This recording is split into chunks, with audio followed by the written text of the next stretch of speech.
কথা স্পষ্ট বোঝা যায় কিনা কেউ যদি একজন ক্লিয়ার করে তাহলে ক্লাস নিতে একটু সুবিধা হতো।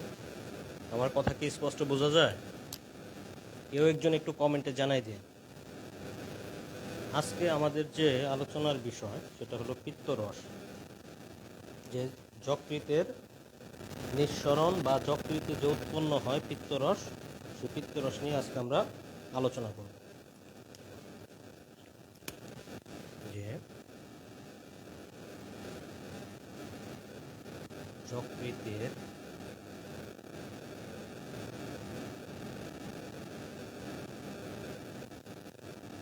নিঃসরণ, যকৃত থেকে কি নিঃসৃত হয়? পিত্তরস। এটা হচ্ছে আমাদের আজকের আলোচনার বিষয়। এখন প্রথমেই জানতে হবে যে আমরা প্রথমেই জানলাম যে পিত্তরস সম্পর্কে এক নম্বর কথা হলো এই পিত্তরস যকৃতে উৎপন্ন হয়, ঠিক আছে, এটা জানলাম। এখন পিত্তরসের কিছু বৈশিষ্ট্য আছে, এই বৈশিষ্ট্যগুলো আমাদেরকে জানতে হবে যে পিত্তরস কীরকম, দেখতে কীরকম, যে পিত্তরসের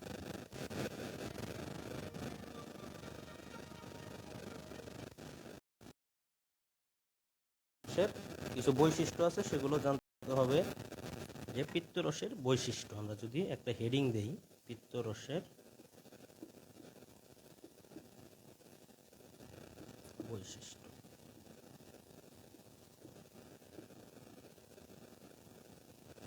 পিত্তরসের বৈশিষ্ট্যে আমরা প্রথমে জানবো যে এটা দেখতে কীরকম, ঠিক আছে। প্রথম কথা হচ্ছে এগুলো হচ্ছে হলদে সবুজ, মানে পিত্তরসটা দেখতে হলদে সবুজ রঙের। এটা হয় কিছুটা আঠালো,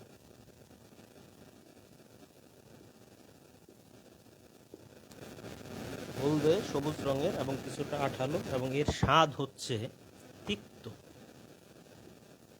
তিক্ত স্বাদ, এবং এটা হলো ক্ষারীয় তরল,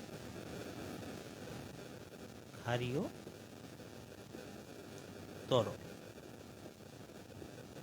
ক্ষারীয় তরল কেন বলতেছে? কারণ হচ্ছে এই পিত্তরসের যে পিএইচ হচ্ছে 8, যে পিত্তরসের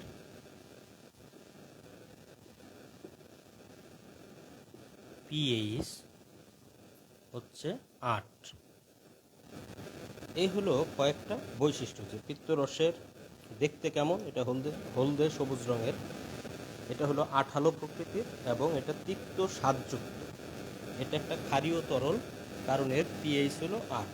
আমরা আগেই বলেছি যে পিএইচ কখন কোন তরলটা অম্ল হবে বা আর কখন ক্ষার হবে। যেমন 7-এর উপরে, 7 থেকে 14-এর মধ্যে থাকলে আমরা জানি যে ওই তরল বস্তুটা হচ্ছে ক্ষারীয় প্রকৃতির। যেহেতু পিত্তরসের পিএইচ হচ্ছে 8, এই জন্যই পিত্তরস হচ্ছে ক্ষারীয় প্রকৃতির, ঠিক আছে। একটা কথা খুব ভালো করে জানতে হবে যে পিত্তরস কোন ধরনের খাদ্য পরিপাকে সাহায্য করে। আমরা যদি আরেকটা বৈশিষ্ট্য নেই, যে পিত্তরস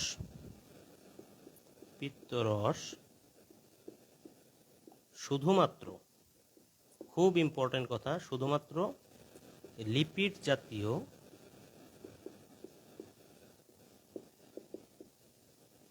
খাদ্য পরিপাকে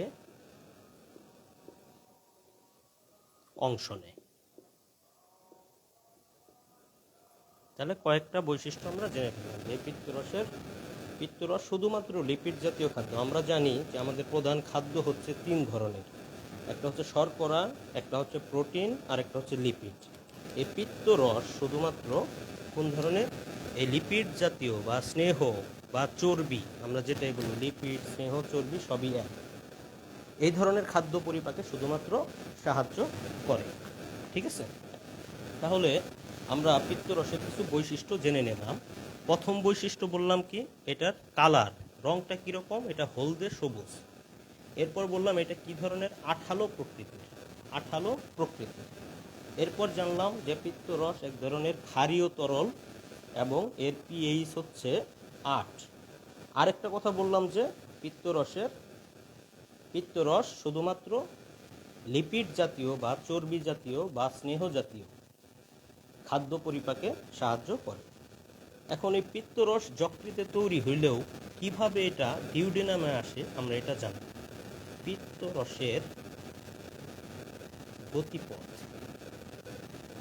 গতিপথ মানে পিত্তরস কিভাবে যকৃৎ থেকে খাদ্য পরিপাকের জন্য, পিত্তরস কিভাবে যকৃৎ থেকে খাদ্য পরিপাকের জন্য ডিউডেনামে আসে, এটা আমাদের এখন জানতে হবে। এটা জানার জন্য আমি প্রথমে একটা চিত্র আঁকবো। যদি তোমরা চিত্রটা একটু খেয়াল করো দেখবা, বুঝতে পারবা।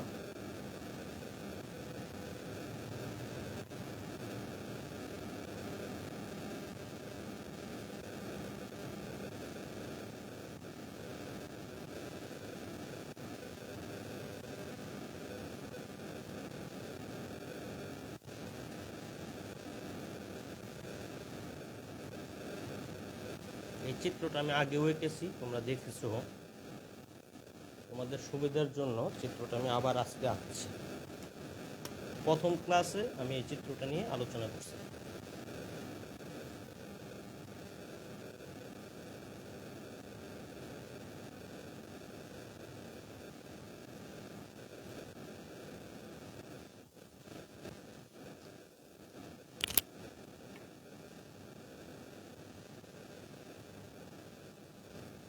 এইখানে যে চিত্রটা আঁকা হয়েছে, এই চিত্রে কি কি আছে, কি কি অংশ আছে আমরা দেখতে পাচ্ছি।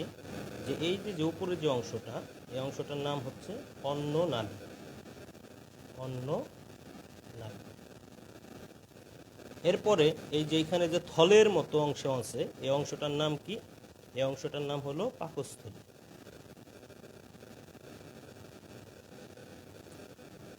পাকস্থলী, পাকস্থলীর কথা কি বলছিলাম, পাকস্থলীর ইংরেজি নাম হচ্ছে স্টোমাক, কিন্তু একে মেডিকেলের ভাষায় বলা হয় গ্যাস্ট্রিক অর্গান, গ্যাস্ট্রিক অর্গান।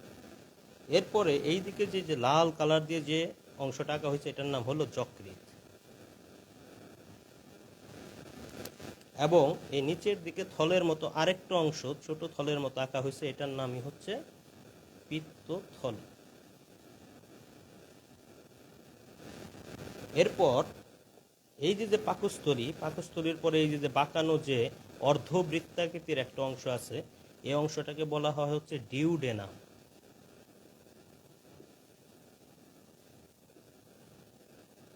আশা করি এই অংশগুলো সম্পর্কে তোমরা আগে থেকেই পরিচিত আছো, কারণ আগের ক্লাস যদি করে থাকো। এখন আমরা এই যে পিত্তরস, পিত্তরস কিভাবে, পিত্তরস তৈরি হয় হচ্ছে এই যকৃতে, এই যকৃৎ থেকে খাদ্য পরিপাকের জন্য আসবে কোথায়, এই ডিউডেনামে আসবে, যকৃৎ থেকে আসবে এখানে। কিভাবে আসে এই পথটা আমাদের ভালো করে জানতে হবে, ঠিক আছে? কিভাবে আসে এই পথটা আমাদের ভালো করে জানতে হবে। প্রথমত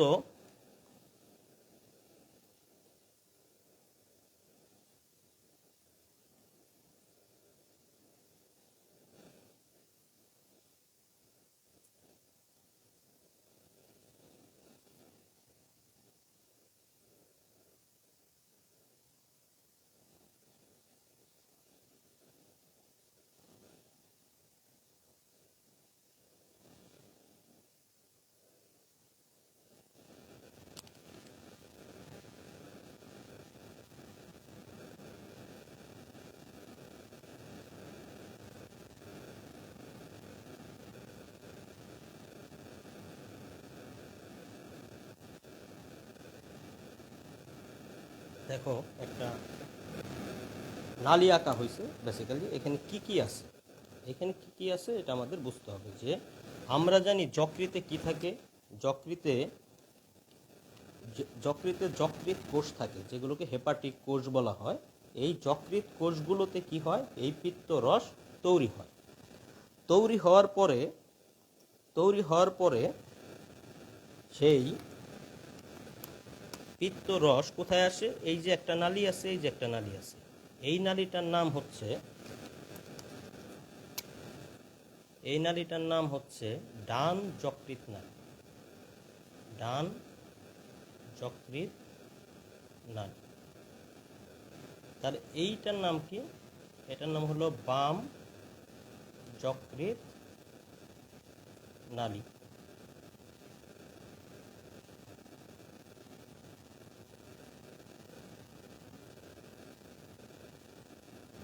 তাহলে ডান যকৃৎ নালী এবং বাম যকৃৎ নালীর সাহায্যে পরে নিচের দিকে নামতে থাকে।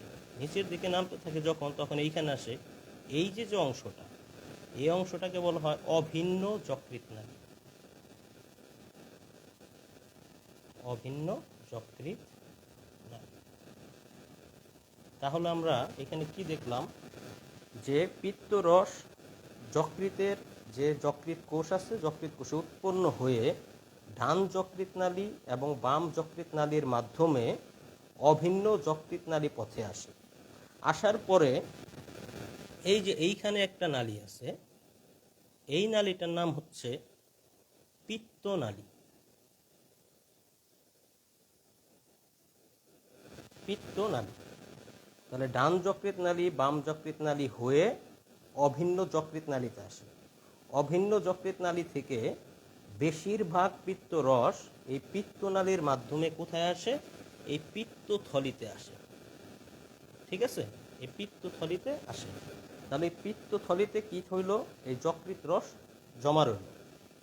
যখন খাদ্য পরিপাকের জন্য, যখন এই পিত্তরস প্রয়োজন হবে, মানে যখন আমরা চর্বি জাতীয় খাবার খাবো, ওই খাবারটা পাকস্থলী হয়ে যখন ক্ষুদ্রান্ত্রের দিকে, ডিউডিনামের দিকে আসবে, তখন কিন্তু এই পিত্তথলিটা সংকুচিত হবে। সংকুচিত হয়ে এই রসটা কি এই আবার পিত্তনালী পথ দিয়ে নিচের দিকে নামতে থাকবে। তাহলে নিচের দিকে এই যে অংশটা, এই যে নালীটা, এই নালীটার নাম কি? অভিন্ন পিত্তনালী। অভিন্ন পিত্তনালী। তাহলে এই অভিন্ন যকৃৎ নালী এবং এই যে পিত্তনালী, এই দুইটা যে জায়গায় মিশছে, তারপর থেকে শুরু হয়েছে হলো অভিন্ন পিত্তনালী। অভিন্ন পিত্তনালী পথে গিয়ে এটা কোথায় দেখাইছি? এটা ডিউডিনামের মধ্যে দেখাইছি যে নালীটা চলে গেছে। এখন তোমাদেরকে আমি যেদিন অগ্নাশয় পড়াবো, ওই দিন দেখাবো যে প্রধান অগ্নাশয়িক নালীটাও এখানে এসে যুক্ত হয়, এই অভিন্ন পিত্তনালীর সাথে যুক্ত হয়। যুক্ত হয়ে তারা অ্যাম্পুলা অফ ভ্যাটার তৈরি করে। ওই অ্যাম্পুলা অফ ভ্যাটার এখানে উন্মুক্ত হয়, এই ডিউডেনামে উন্মুক্ত হয়। ফলে ওই প্রধান অগ্নাশয়িক নালী দিয়েও রস এখানে আসতে পারে, আবার এই পিত্ত রসটাও এখানে আসতে পারে। তাহলে আজকে আমরা যেহেতু পিত্ত রসের গতিপথ করতেছি,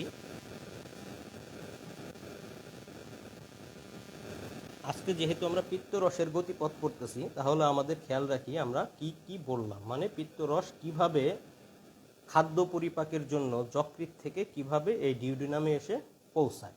তাহলে আমরা দেখাইলাম এখানে একটা যকৃৎ দেখানো হয়েছে। যকৃতে কি আছে? যকৃৎ কোষ আছে। এই কোষগুলো থেকে পিত্ত রস উৎপন্ন হইল। উৎপন্ন হওয়ার পরে ডান যকৃৎ নালী এবং বাম যকৃৎ নালী, এই ডান যকৃৎ নালী বাম যকৃৎ নালীর সাহায্যে এটা অভিন্ন যকৃৎ নালীর মধ্য দিয়ে এসে পিত্তনালীর মধ্য দিয়ে কোথায় যা জমা হলো? পিত্তথলিতে গিয়া এই জমা হয়। এই পিত্তথলিতে যখন এটা জমা থাকলো, আমরা যখন চর্বি জাতীয় খাবার খাই, তখন এই পিত্তথলি সংকুচিত হয়। সংকুচিত হইলে এটা এই পিত্তনালী পথে নিচের দিকে নামে। কোন দিকে? এই অভিন্ন পিত্তনালী পথে নাইমা কোথায় যায়? এটা ডিউডিনামে প্রবেশ করে। সহজ কথা। তাহলে মনে রাখতে হবে যে আমাদের যে এই পিত্তরসের গতিপথটা খুব ভালো করে খেয়াল রাখতে হবে। ঠিক আছে? তাহলে আমরা মোটামুটি কিন্তু বুঝে থাকি যে কিভাবে পিত্তরস কিভাবে ডিউডিনামে এসে পৌঁছায়। ঠিক আছে? এই গতিপথটা ইম্পর্টেন্ট, এটা কিন্তু তোমাদের জানতে হবে। ঠিক আছে? এটা হলো বেসিক। তাহলে এরপর হচ্ছে আমরা জানবো পিত্তরসে কি কি উপাদান থাকে। মুছে দিয়ে এটা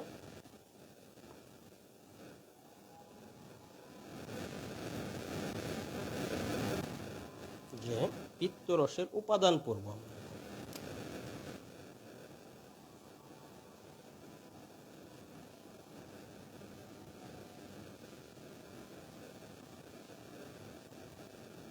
পিত্তরসের উপাদান, পিত্তরসে কি কি থাকে এটার একটা ভালো ধারণা আমাদের রাখতে হবে।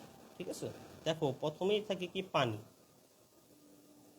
পিত্তরস যেহেতু, তাহলে পিত্তরসে পানির পরিমাণ থাকে সবচেয়ে বেশি, প্রায় 97 থেকে 98%।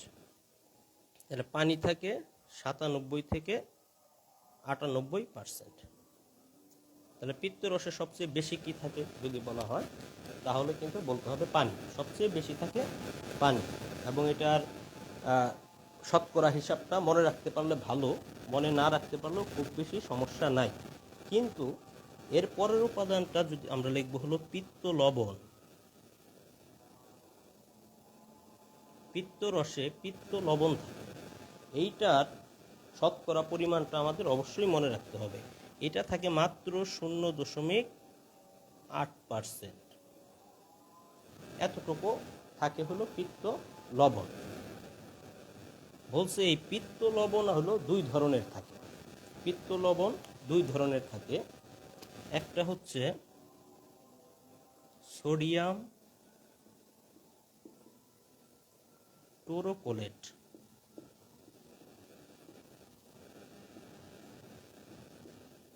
দুই নম্বরে সোডিয়াম গ্লাইকোকোলেট।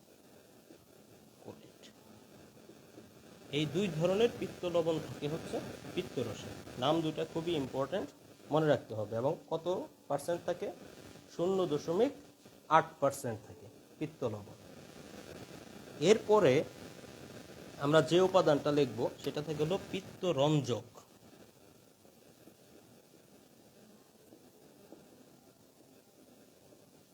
পিত্তরঞ্জক, তাহলে পিত্তরঞ্জক যদি মনে রাখতে পারো ভালো, না মনে রাখতে পারলেও সমস্যা নেই, থাকে মাত্র 0.1%। ঠিক আছে, 0.1%। এখন এই পিত্তরঞ্জক আবার থাকে হলো দুই ধরনের। ঠিক আছে, বা দুইটা, একটা হলো বিলিরুবিন, আর একটা হলো বিলিভার্ডিন।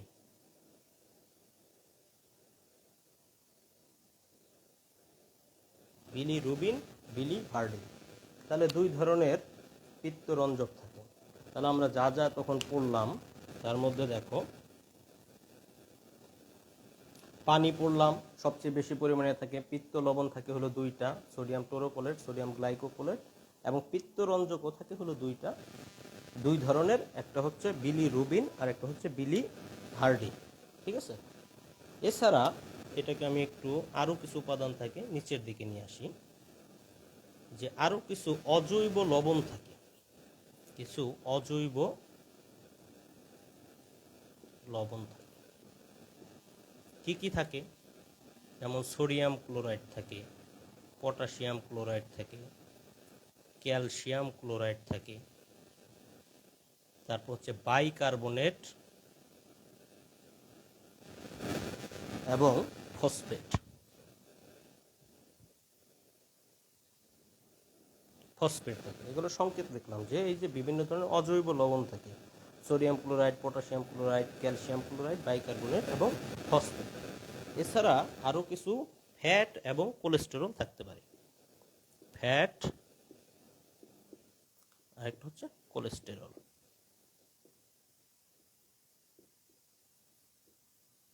ঠিক আছে, তাহলে এই যে যে উপাদানগুলো আমরা জানলাম, যে সাধারণত এই পিত্তরসে পানি, পিত্ত লবণ, পিত্তরঞ্জক, অজৈব লবণ, ফ্যাট এবং কোলেস্টেরল এগুলো থাকতে পারে। ঠিক আছে, এখন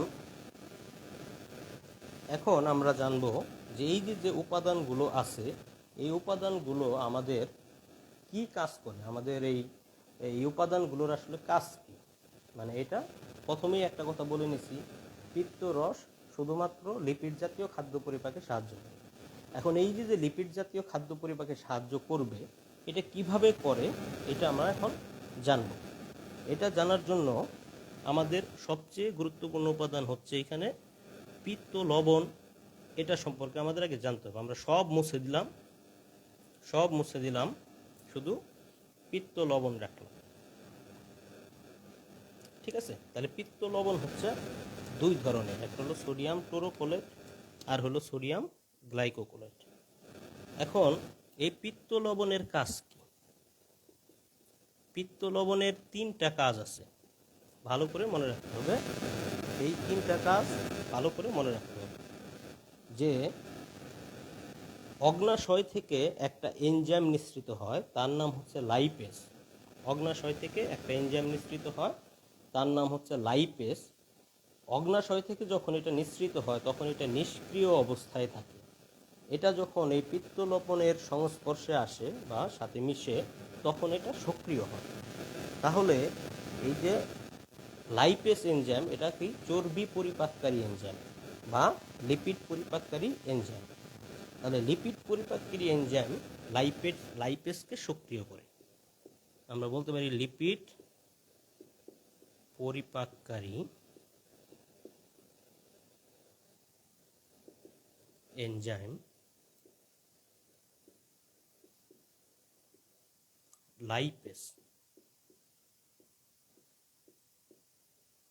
লাইপেজকে সক্রিয় করে এই পিত্ত লবণ।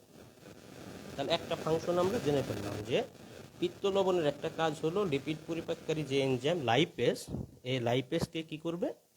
সক্রিয় করবে। সক্রিয় করলে এই লাইপেজ এনজাইমের সাহায্যে পরবর্তীতে লিপিড জাতীয় খাদ্যের পরিপাক হবে। ঠিক আছে, এছাড়া আমরা জানি যে ফ্যাটে দ্রবণীয় ভিটামিন কি কি আছে। ফ্যাটে দ্রবণীয় ভিটামিন আছে হলো 4টা: vitamin A, vitamin D, vitamin E এবং ভিটামিন কে। তাহলে এই ফ্যাটে দ্রবণীয় ভিটামিনগুলো শোষণে সাহায্য করে। যে ফ্যাটে দ্রবণীয় ভিটামিন এ, ডি, ই, কে শোষণে সাহায্য করে।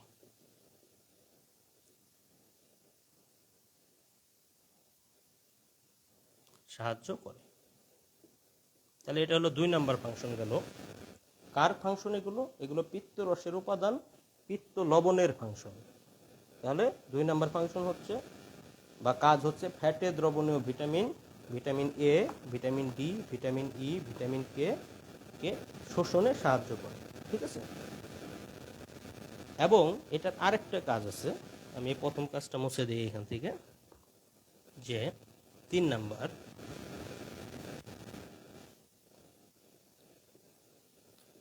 নাম্বার কাজ হচ্ছে এটা কোলনে পেরিস্টালসিস বাড়ায়। কোলনে পেরিস্টালসিস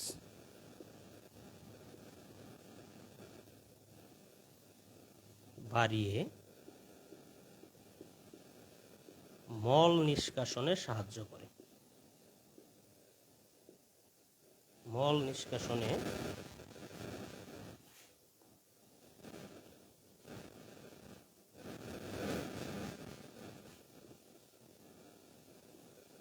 সাহায্য করে। তাহলে এই 3টা কাজ কিন্তু সেফ পিত্ত লবণের। ঠিক আছে, তাহলে পিত্ত লবণের কাজ আমরা 3টা কাজ জানলাম। প্রথম কাজ জানলাম এটা লিপিড পরিপাককারী এনজাইম লাইপেজকে কি করে? সক্রিয় করে লিপিড জাতীয় খাদ্য পরিপাকে সাহায্য করে। 2 নাম্বার কাজ জানলাম এরা ফ্যাটে বা চর্বিতে দ্রবণীয় vitamin A, vitamin D, vitamin E, vitamin K এদেরকে শোষণে সাহায্য করে।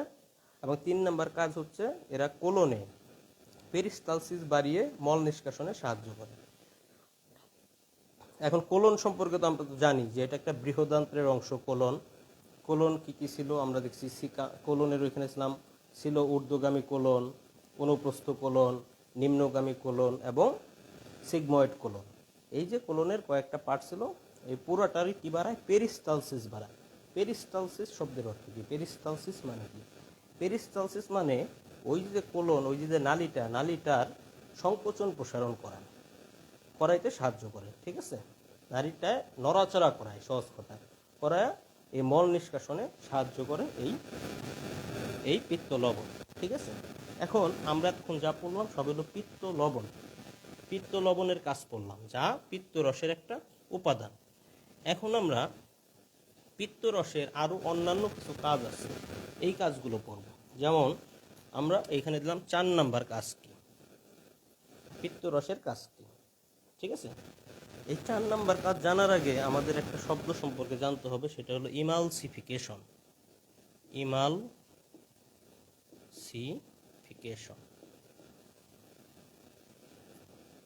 ইমালসিফিকেশন শব্দের অর্থ, ইমালসিফিকেশন শব্দের অর্থ হচ্ছে যে কোনো খাদ্যবস্তুকে ক্ষুদ্র ক্ষুদ্র কণায় পরিণত করা, এটা হলো ইমালসিফিকেশন অর্থ। যে এটা হলো একটি ইংলিশ শব্দ। ইমালসিফিকেশন মানে হলো কোনো খাদ্যবস্তুকে ক্ষুদ্র ক্ষুদ্র কণায় পরিণত করা। তাহলে এই যে পিত্ত রস, এই পিত্ত রসও কি করে, এই ইমালসিফিকেশন প্রক্রিয়ায় চর্বি জাতীয় খাদ্যকে ক্ষুদ্র ক্ষুদ্র কণায় পরিণত করতে পারে। কারণ খাবার ক্ষুদ্র ক্ষুদ্র কণায় যখন পরিণত হবে তখন ওইটা কি হবে, পরবর্তীতে এনজাইমের সাহায্যে আরো ক্ষুদ্র কণায় পরিণত হয়ে ওইটা শোষণে উপযোগী হবে। ঠিক আছে, তাহলে আমরা বলতে পারি এটা যে পিত্ত রস, 4 নাম্বার কাজ, পিত্ত রস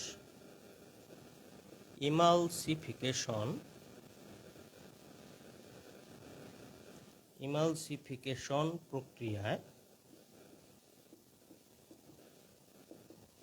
লিপিড জাতীয় খাদ্যকে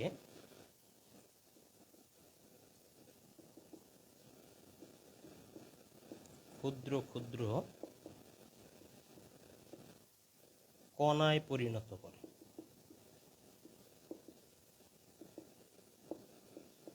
তাহলে এটা হলো আমরা আগে যে 3টা কাজ পড়লাম, 3টা কাজের পরে 4 নাম্বার কাজ হলো এইটা। ঠিক আছে, এছাড়া এই পিত্ত রসের সাহায্যে কি হয়, বিভিন্ন ধরনের অদ্রবণীয় ফ্যাটি অ্যাসিড, কোলেস্টেরল এগুলো দ্রবীভূত হইতে পারে।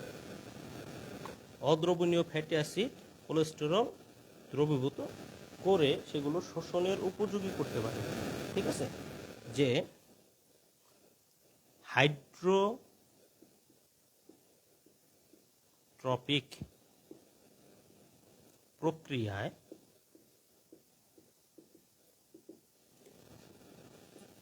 অদ্রবণীয়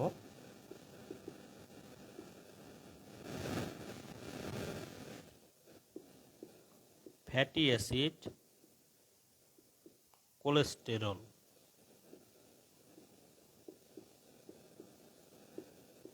ইত্যাদিকে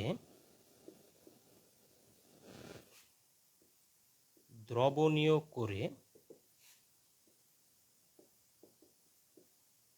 শোষণ উপযোগী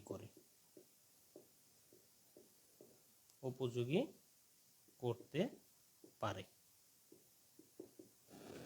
তাহলে কথাটা কি, হাইড্রোট্রপিক প্রক্রিয়া, হাইড্রো মানে হলো পানি। ঠিক আছে, যে অদ্রবণীয় কোনো ফ্যাটি অ্যাসিড বা কোলেস্টেরল এদেরকে পানির সাথে ভালোভাবে দ্রবীভূত করে এদেরকে দ্রবণীয় করে এটাকে শোষণ, আমাদের কোষ যাতে শোষণ করতে পারে সেই শোষণ উপযোগী করতে পারে কে, পিত্ত রস।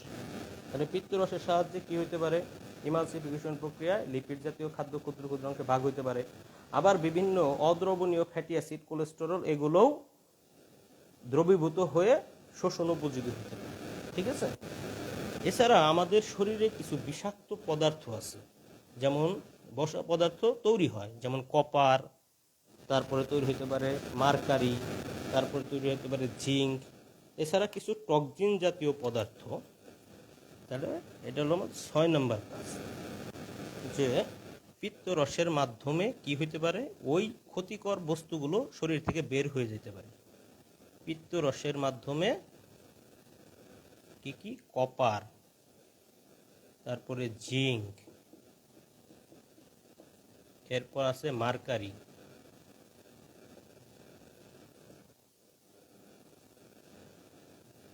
বিভিন্ন টক্সিন জাতীয় পদার্থ।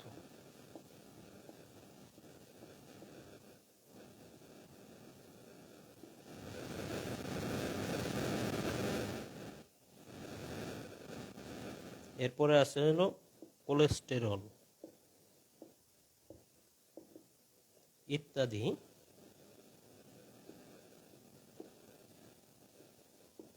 দেহ থেকে বের করে বা বের হতে পারে, মানে এগুলো হচ্ছে আমাদের দেহের জন্য ক্ষতিকর। ঠিক আছে, যদি অতিরিক্ত মাত্রা আমাদের বডিতে এগুলো থেকে যায়, যেমন কপার, জিঙ্ক, মার্কারি, টক্সিন জাতীয় পদার্থ, কোলেস্টেরল, এগুলো হচ্ছে আমাদের শরীরের জন্য ক্ষতিকর। এগুলো কি হয়, এই পিত্তরস যখন ক্ষরিত হয় এর সাহায্যে এগুলো লিভারে জমা হতে পারে। তাই ওই লিভারে যখন পিত্তরস তৈরি হয়, পিত্তরসের সাথে এই ক্ষতিকর বস্তুগুলো কি হতে পারে, দেহ থেকে বের হয়ে যেতে পারে। ঠিক আছে, এটা হলো 6 নম্বর ফাংশন। তাহলে এরপর আমরা আর একটা ফাংশন পড়ব পিত্তরসের, সেটা হলো খুবই ইম্পর্টেন্ট, 7 নাম্বার, খুবই ইম্পর্টেন্ট। আমরা কি পড়লাম কিছুক্ষণ আগে, পিত্তরসের বৈশিষ্ট্য পড়লাম। পিত্তরস হলো এক ধরনের ক্ষারীয় পদার্থ, কারণ এর পিএইচ হলো 8। ঠিক আছে, কিন্তু খাবার যখন আসে, আমরা যদি ওই চিত্রটা আবার দেখি, খেয়াল করো,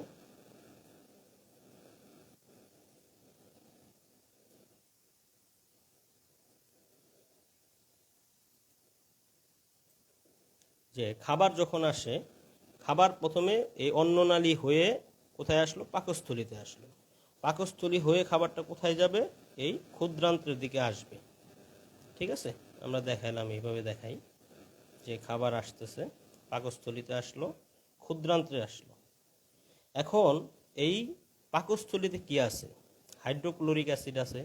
আমরা জানি পাকস্থলীতে প্যারাইটাল কোষ আছে, এই প্যারাইটাল কোষ থেকে এই হাইড্রোক্লোরিক অ্যাসিড অনবরত নিঃসরণ হচ্ছে। ঠিক আছে, এখন এই হাইড্রোক্লোরিক অ্যাসিড তো এক ধরনের অ্যাসিড। ঠিক আছে, অ্যাসিড। এখন এই অ্যাসিড মাধ্যমে বেশিরভাগ এনজাইমই কাজ করতে পারে না, এনজাইমের কাজ করার জন্য দরকার ক্ষারীয় মাধ্যম। এখন যখন এইখান থেকে খাবারটা এই ক্ষুদ্রান্ত্রে বা ডিউডেনামে আসে, তখন কিন্তু এই কিছু অ্যাসিডও এখানে চলে আসে। এখন ক্ষুদ্রান্ত্রে বা এই ডিউডেনামে যদি খাদ্যবস্তুর পরিপাক হইতে চায়, তাহলে কিন্তু যদি অ্যাসিড বেশি আসে, তাহলে ওই খাদ্যবস্তুর কিন্তু পরিপাক হবে না। তাহলে আমরা আবার দেখতেছি কি, যে উপরে আমরা দেখছিলাম যে এখানে কি ছিল, এখানে ছিল যকৃৎ ছিল, তাই না, এটা দেখছিলাম। তাহলে যকৃৎ থেকে দেখলাম হলো এখানে ছিল হলো পিত্তথলি, এখানে এই নালীর মাধ্যমে কি হয়েছে,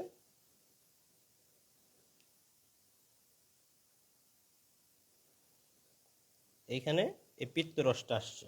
তাহলে পিত্তরস যখন আসে তখন কি হয়, পিত্তরসটা কি ক্ষারীয়, পিত্তরসটা হলো ক্ষারীয়, আর এটা হলো অ্যাসিড। তাহলে অ্যাসিড আর ক্ষার যখন বিক্রিয়া হয় তখন কি হয়, প্রশমন বিক্রিয়া হয়। ফলে এই পিত্তরসটা কি করতে পারে, এই অ্যাসিডটাকে নিউট্রালাইজ করে দিতে পারে,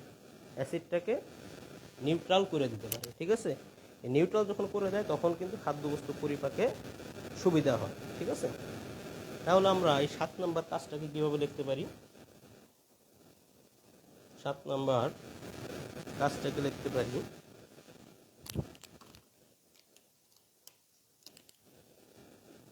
পিত্তরসে বা পিত্তরস ক্ষারীয় হওয়ায়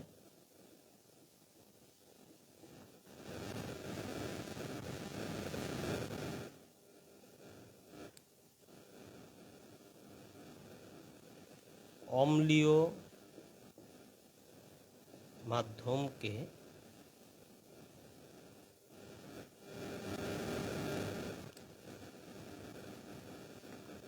প্রশমিত করে,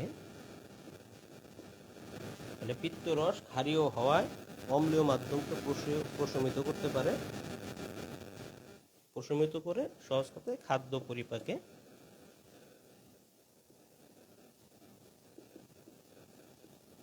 সাহায্য করে।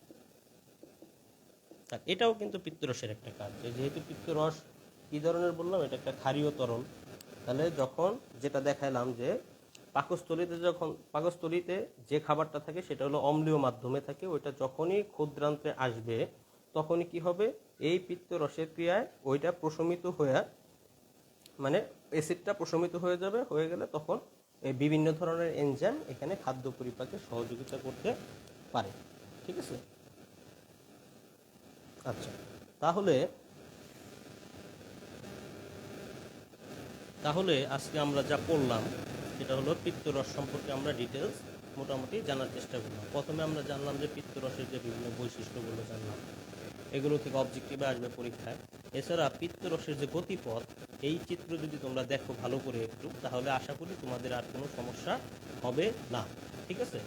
এবং সবচেয়ে ইম্পর্টেন্ট কথা যেটা, যে পিত্তরসে কিন্তু কোনো ধরনের এনজাইম থাকে না। পিত্তরসে কোনো ধরনের এনজাইম থাকে না। ঠিক আছে? পিত্তরস খাদ্য পরিপাকে সাহায্য করে, ঠিক আছে, কিন্তু কোনো এনজাইম থাকে না পিত্তরসে, এটা মাথায় রাখতে হবে, সবসময় মনেও রাখতে হবে। ঠিক আছে? যে আমি যে গতদিন একটা প্রশ্ন দিয়েছিলাম যে প্রায় 98% স্টুডেন্ট অ্যান্সার করেছে হলো পিত্তরস, যে যকৃতে থেকে উৎপন্ন বা নিঃসরিত নিচের কোন এনজাইমটি খাদ্য পরিপাকে সাহায্য করে। ক নাম্বারে দিয়েছিলাম পিত্তরস। তাহলে পিত্তরসে কিন্তু কোনো এনজাইমই থাকে না, তার মানে প্রশ্নের সাথে এটা সম্পূর্ণ সামঞ্জস্যপূর্ণ না। খ নাম্বারে দিয়েছিলাম হলো লাইপেস। এখন আমরা যে পিত্তরসের যে উপাদান পড়লাম, কোথাও কিন্তু লাইপেস উপাদান আমরা পড়ি নাই। আমরা কি পড়ছি, যে পিত্ত যে লবণ আছে, ওই লবণ লাইপেস এনজাইমকে সক্রিয় করে। এখন এই লাইপেস এনজাইম কোথায় থেকে নিঃসরিত হয়? এটা হলো অগ্নাশয় থেকে নিঃসরিত হয়, পাকস্থলী থেকেও নিঃসরিত হতে পারে, আবার এটা লালা গ্রন্থি থেকেও নিঃসরিত হতে পারে, কিন্তু এটা কিন্তু যকৃতে উৎপন্ন হয় না, নিঃসরণও হয় না। তাহলে লাইপেসও এনজাইম ছিল, উত্তর ছিল না। আর গ নাম্বারে ছিল অ্যানজিওটেনসিনোজেন। অ্যানজিওটেনসিনোজেন এটা কিন্তু একটা হরমোন, এটা কিন্তু কোনো এনজাইম না, তাহলে এটাও অ্যান্সার না। আর ঘ নাম্বারে ছিল কোনোটিই না। একটু ট্রিকি কোশ্চেন ছিল। তোমরা যখন বিভিন্ন মেডিকেল অ্যাডমিশন টেস্ট দিবা বা কোনো ভার্সিটিতে পরীক্ষা দিবা, যখন বায়োলজি অংশটা থাকবে, তখন কিন্তু এই ধরনের ট্রিকি কোশ্চেন তোমাদের করবে, যে তোমরা আসলেই অ্যান্সারটা জানো কিনা। তাহলে এগুলো একটু ভালো করে খেয়াল করতে হবে। ঠিক আছে? আর আজকে খুবই ছোট একটা ক্লাস ছিল, খুব অল্প। আশা করি বোর্ডে যেভাবে লিখে দিয়েছি তোমরা যদি একটু নোট করে নাও, তোমাদের জন্য কিন্তু খুব ইজি হবে। ঠিক আছে? ঠিক আছে, ভালো থাকো। আগামীকাল আবার ক্লাস নিব, আমি এটা গ্রুপে জানিয়ে দেবো। ঠিক আছে? আগামীকাল আবার রাত 8টার সময় অগ্নাশয়ের উপরে ক্লাস নেব। আশা করি তোমরা থাকবা এবং রেসপন্স করবা। দেখো, এই ক্লাসগুলো নিচ্ছি সম্পূর্ণ ফ্রি। এটাগুলো কিন্তু তোমাদের অবশ্যই উপকার হবে তোমরা যদি এগুলো করো, ক্লাসগুলো করো। এবং তোমরা যদি লাইভ ক্লাসে থাকো বা পরেও ক্লাসগুলো করে নিতে পারবা, তোমাদের জন্য ভালো হবে। তোমাদের পরীক্ষায় ভালো করবা, বা একটা জিনিস সম্পর্কে যখন তুমি ভালো জানবা, একটা ধারণা থাকবে, তখন কিন্তু তোমার ওই পড়তে আনন্দ লাগবে। ঠিক আছে? ওকে, ভালো থাকো তোমরা। হ্যাঁ।